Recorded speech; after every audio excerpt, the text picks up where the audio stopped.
Gardening की सफलता बहुत सारी बातों पर निर्भर करती है। उन्हीं में से एक बात ये है कि गार्डनिंग का सभी काम जो है हम लोग समय रहते कर लें।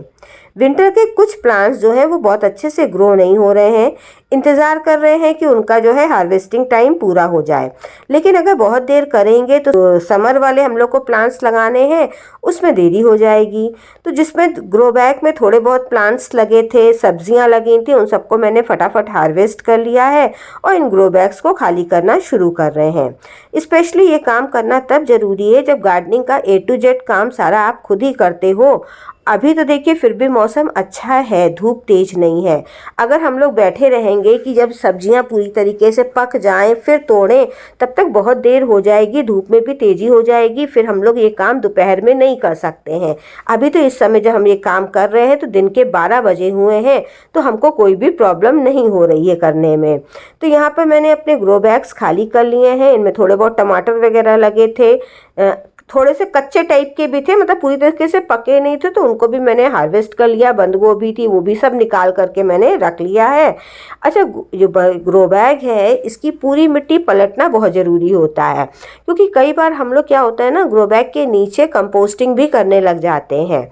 तो अगर आप पलट लोगे तो जो नीचे की कंपोस्ट है वो भी बाहर निकल के आ जाती है, और आप चेक कर सकते हो कि उसकी पोजीशन क्या है। वो आपकी सारी मिट्टी में फिर एक समान से मिल जाती है।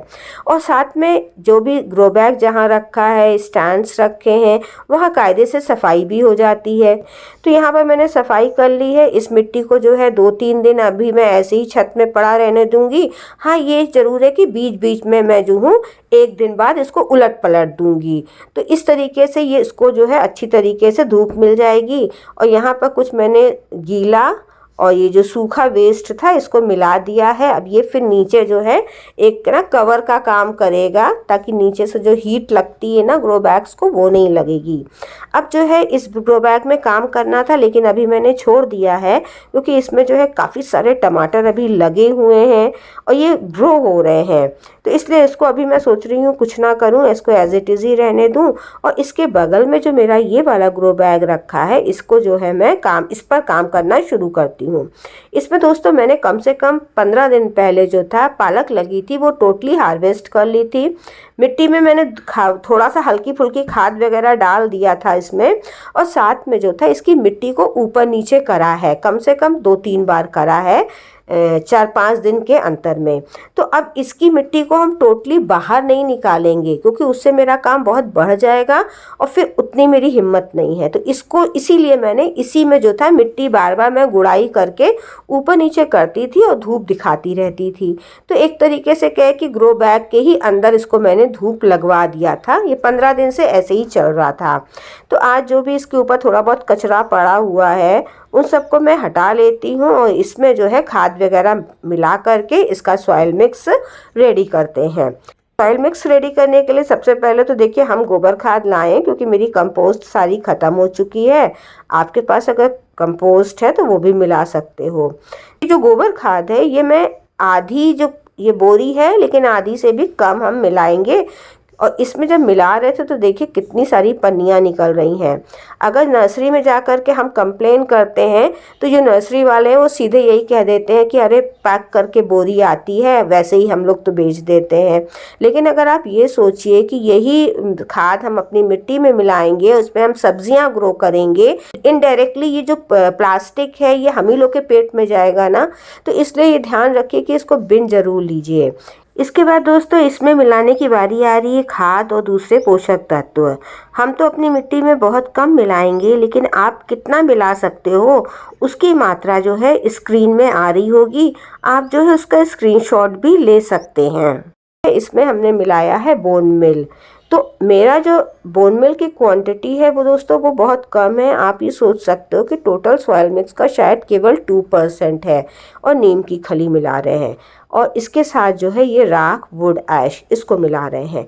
कम कम मात्रा में इसलिए मिला रहे हैं क्योंकि ऑलरेडी कुछ दिन पहले ही हमने इसमें जो था मेरी कंपोस्ट बची थी वो डाल दिया था।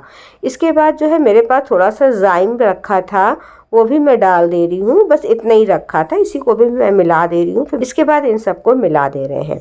अगर देखिए आपकी मिट्टी पहले से ही रिच है तो बहुत ज़्यादा खाद डालने की ज़रूरत नहीं है, लेकिन हाँ फिर भी डाल देना।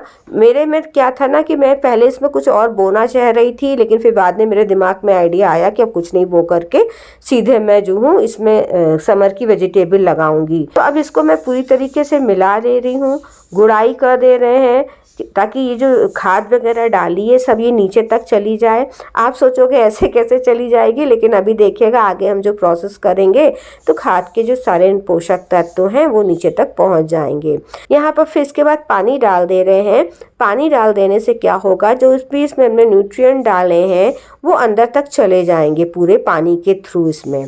अगर आप जो है वेस्ट डिकम्पोज़र यूज़ करते हो या फिर आप ये ट्राइकोडर्मा यूज़ करते हो तो वो भी आप इस स्टेज में डाल सकते हो। बहुत अच्छा, वो भी उससे भी आपकी मिट्टी बहुत बढ़िया हो जाएगी। तो वैसे तो मेरे पास वो दोनों ही चीज़ अभी नहीं है, वेस्ट डिकम्पोज़र है लेकिन वो बहुत काला हो गया तो मैं यूज़ नहीं करना चाहती हूँ उसको। तो यहाँ पर जो है फ़िलहाल मैंने अब इसको ढक दिया है ऐसे। तो ये ढका रहेगा, तब तक ढका रहेगा जब तक हमारी नई पौध सीडलिंग तैयार नहीं हो जाएगी इसमें ट्रांसप्लांट करने के लिए। तो यहाँ पर इसको पूरी तरीके से मैंने ढक दिया है। बस मिट्टी का मॉइस्चर हम जो है उसको मेंटेन रखेंगे। आगे आपको इस ग्रो बैग का अपडेट मिलता रहेगा। फिर मिलते हैं किसी नए वीडियो के साथ, तब तक के लिए नमस्कार।